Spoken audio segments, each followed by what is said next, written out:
Assalamu alaikum, welcome back. Today I'm going to discuss with you Puritan poetry part 2. In part first, I discussed with you about the Puritan age and Puritan movement, but for now, I'm going to discuss with you these topics. Three school of thoughts of Puritan poetry: the school of Spenser, second one is the metaphysical poets, third one the Cavalier poets. Characteristics of metaphysical poets. What are the characteristics of metaphysical poets? We will discuss this in detail. John Donne as a leader of metaphysical poets and important points written by them, and remaining one we will discuss in part 3 of this lecture, in which we will discuss about the love poem of John Donne, The Good Morrow. So first, Puritan poetry, it is divided into three school of thoughts. The Spenserian were the followers of the Spenser, जिसने फेरी queen भी लिखी थी, और इस जो है as का या स्पेंसेरियन पोइट्री का जो रूलर था वो जेम्स वन था. James I was the first taught to be King of England and Ireland from 1603 to 1625, and King of Scotland from 1567 to 1625. He was the son of Mary Queen of Scots, and he succeeded Elizabeth I. He alienated the British Parliament by claiming the divine right of kings in 1566 to 1625. Second one is the metaphysical poets. The leader of this school of thought was John Donne. So metaphysical is related to metaphysics. Metaphysics means pertaining of the nature that is external. Highly abstract things, talking about the highly abstract things. And metaphysics जो है वो एक philosophical study of being and knowing after those things which relate to external nature, abstract things जो कि divine being से relate करती हैं, जो God से relate करती हैं, ऐसी चीज़ों के बारे में बात करना.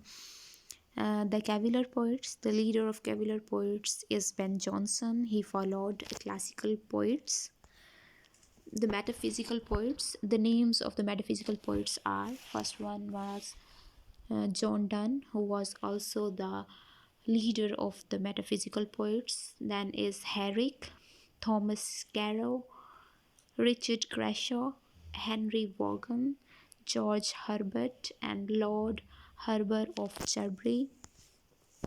Characteristics of metaphysical poets. They are known as metaphysical because their poetry is full of conceits.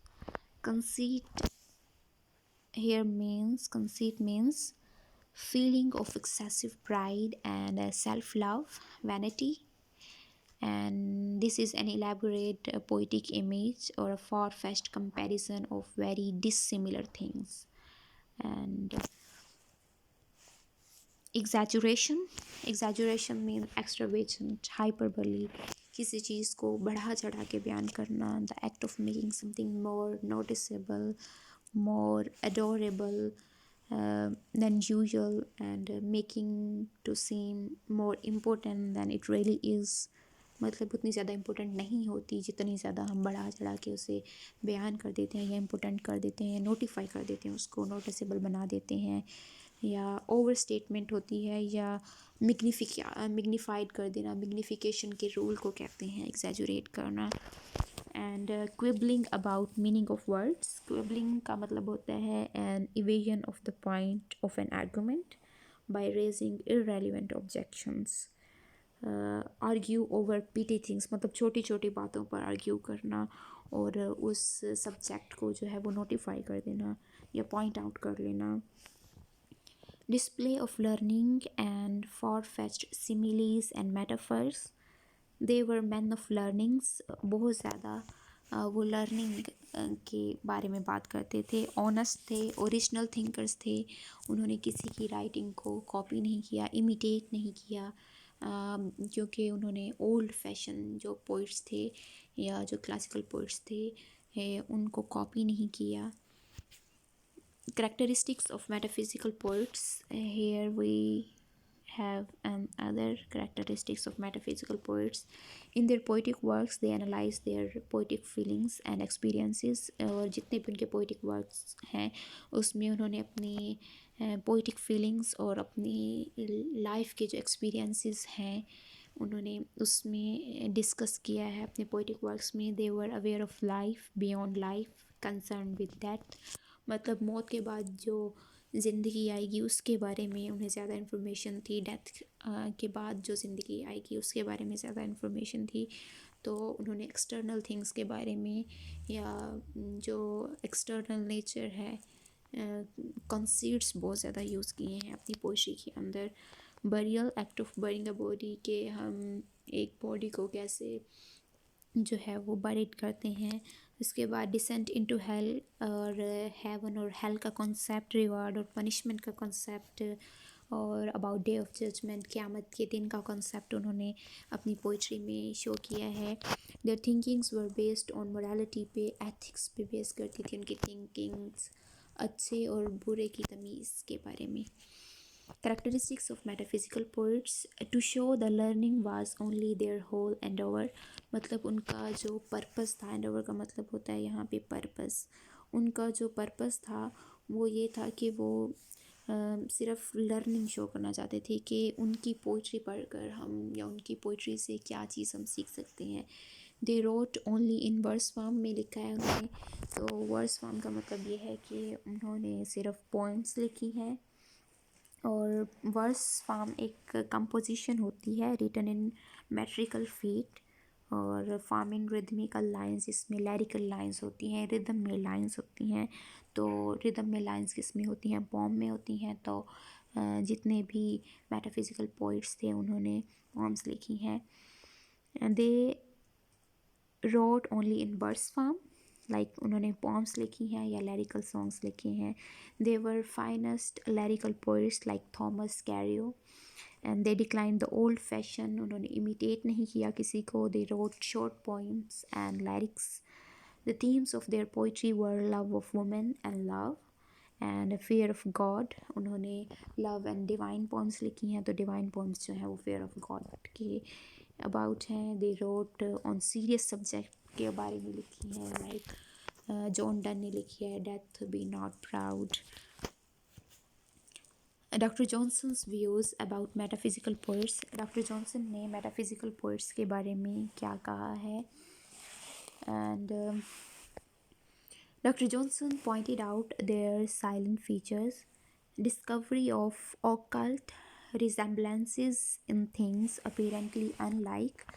उसने ये कहा है occult का मतलब होता है supernatural forces and events being collectively supernatural hide from views. मतलब कि abstract चीज़ें बहुत ज़्यादा यूज़ की हैं उन्होंने और ऐसी चीज़ें यूज़ की हैं और ऐसी चीज़ों में उन्होंने डिस्टिंक्शन तलाश करने की जो कोशिश की है जिसमें डिससिमिलरिटीज़ होती थी. तो ही said that metaphysical poets were strange थे और वो स्ट्रेन थे. The most heterogeneous ideas are yoked by violence together. और काफ़ी सारे आइडियाज़ जो हैं उन्होंने वायलेंस के ज़रिए ही अपनी पोइट्री में जो है वो अपने रीडर्स तक कन्वे कर दिए हैं. लाइक उन्होंने सिटायर यूज़ किया है या विट यूज़ की है. तो वो यूज़ करके उन्होंने अपनी पोइट्री के थ्रू रीडर्स को जो मैसेज कन्वे करना था वो करा दिया है. Nature and art are ransacked for illustrations, comparison and allusions. उन्होंने नेचर और आर्ट दोनों को जो है एक प्रिंसिपल के तौर पर यूज़ किया है कंपैरिजन करने के लिए, allusion शो करने के लिए या illustration शो करने के लिए किसी भी सीन की.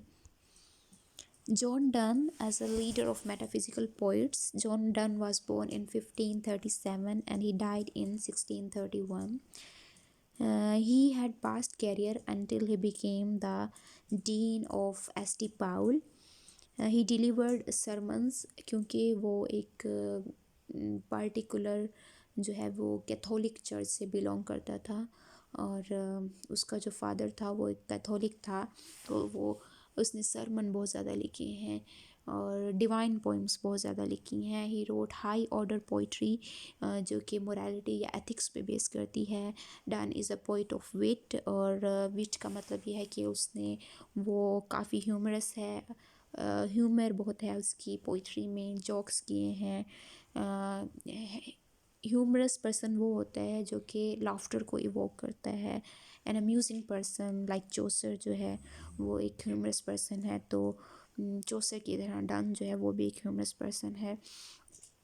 ही introduce a harsh staccato method, and Donne has no sympathy for his reader who cannot follow his keen insensitive thoughts, और उन रीडर्स के लिए डन जो है अपनी पोइट्री के अंदर सिंपैथी शो नहीं करता जो कि उसकी इंसेंसिव थॉट्स को जो है वो नहीं स्टडी कर पाते। इंसेंसिव थॉट का मतलब यह है कि इंसेंसिव का मतलब होता है एबिलिटी टू रिकग्नाइज और ड्रा फाइन डिस्टिंक्शंस, जो कि किसी भी चीज़ के दरमियान में इंसेसिव का मतलब ये होता है कि आप दो चीज़ों के दरमियान में जो कि अच्छी, एक अच्छी है और एक बुरी है, उसके दरमियान में आप डिस्टिंक्शन नहीं कर पाते, आप जो है कंपैरिजन नहीं कर पाते या डिफरेंशिएट नहीं कर पाते दो चीज़ों को।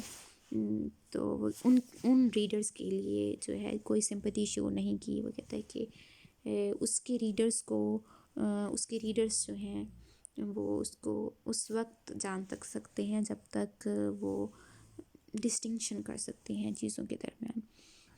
सो his poetry is difficult to understand due to careless versification. जो वर्स उसने यूज़ की है वो केयरलेस है, कहीं जगह पे उसने कौन सी राइम स्कीम यूज़ की है, कहीं जगह पे कौन सी, और उसका जो मीटर है वो एक स्टैंजा के अंदर चेंज होता है। इसके अलावा एक्सेसिव टेंडरनेस शो की है। टेंडरनेस का मतलब होता है N ability or tendency to express warm and affectionate feeling, compassionate feelings जो हैं वो बहुत ज़्यादा शो की हैं अपनी स्पेसिफिकली लव फॉर्म्स के अंदर। Best work of John Donne, the progress of soul and metempsychosis. Metempsychosis का यहाँ पे मतलब होता है, मेटाम्साइकोसिस का मतलब है after that the soul begins a new cycle of existence in another human body. मतलब रीबर्थ का जो पूरा प्रोसेस होता है, मैन की स्टेजेस कैसे चेंज होती हैं, माइग्रेशन कैसे होती है। लाइक हम इस दुनिया में आए हैं, उसके बाद हमने अपनी सारी लाइफ यहाँ पे गुजारी, उसके बाद डेथ आएगी, डेथ के बाद अगेन हम रीबर्थ करेंगे और एक नई ह्यूमन बॉडी में हमारी एग्जिस्टेंस होगी। उसके बाद an anatomy of the world and elegy and epithalamium. His poetry is divided into three parts.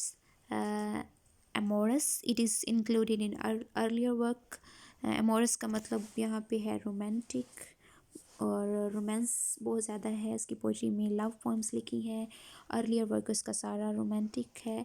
In which he decline the patriarchal model को डिक्लाइन किया। ही एक्सप्रेसेस लव रियलिस्टिक मैनर में love को express किया है। And second part है metaphysical, जिसमें उसने divine poems लिखी हैं, मोरालिटी पे बेस्ड पोइम लिखी हैं। It forms the major part of his poetry. इसकी पोइट्री में ज़्यादातर पोइट्री उसने जो है वो मेटाफिजिकल लिखी है, एक्सटर्नल नेचर के बारे में, डिवाइन बींग्स के बारे में लिखी है। Written in later year of his career, उसके कैरियर के आखिरी ईयर्स में लिखी गई हैं। Famous work of this part is, और इस पार्ट का जो सेकेंड पार्ट है उसका फेमस वर्क है the progress of soul and metempsychosis, in which he pursued the passage of soul through various transmigration. इसमें इसकी बर्ड और फिश भी इंक्लूड है। सेटायरिकल उसके बाद है। Good satire is is fourth form of satire, और सेटायर का मतलब होता है हमारे पास एक विटी लैंग्वेज यूज़ करना, किसी को इंसल्ट करना, क्या इंसल्ट को कन्वे करने के लिए। Satire is just like a glass ware in beholders to generally discover everybody's face but their own। Like Jonathan Swift ने जो है वो आयरनी और सेटायर यूज़ किया अपनी गुलिवर ट्रैवल्स में, जो है वो पॉलिटिकल पार्टीज़ के ऊपर काफ़ी सारी जो है इंग्लैंड की पॉलिटिकल पार्टीज़ के ऊपर सेटायर किया है। तो इसी तरह जो है वो डन ने भी सेटायर किया है। It's describe the character of bore. They were written in rhymed couplet में लिखी हैं और influenced by both Dryden and Pope. Donne is a poet of wit, मतलब कि उसने विटी लैंग्वेज यूज़ की है, सेटायर यूज़ किया है। That's all for today. I hope this lecture was helpful for all of you. Thanks for watching. Like, share, and subscribe for more videos.